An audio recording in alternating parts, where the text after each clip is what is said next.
உங்களுடைய இருதயத்துக்குள்ள சில வேண்டுதல் இருக்குது.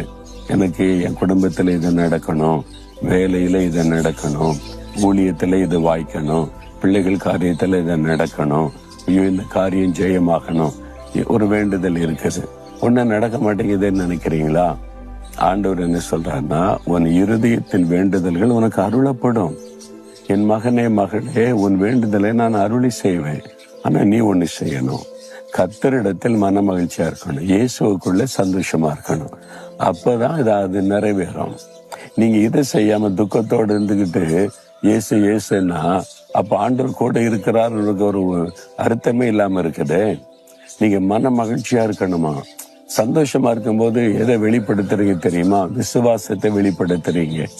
என்னங்க உங்க வீட்டுல இவ்வளவு பிரச்சனை இருக்கு, தேவை இருக்கு, நெருக்கம் இருக்குது, இவ்வளவு சந்தோஷமா இருக்கீங்கன்னா அதெல்லாம் இயேசு கிறிஸ்து பார்த்துக்கிடுவாருங்க. அவர் என் கூட இருக்கார்ல, அவர் எனக்கு போதும், அவர் செஞ்சு முடிச்சிருவார்.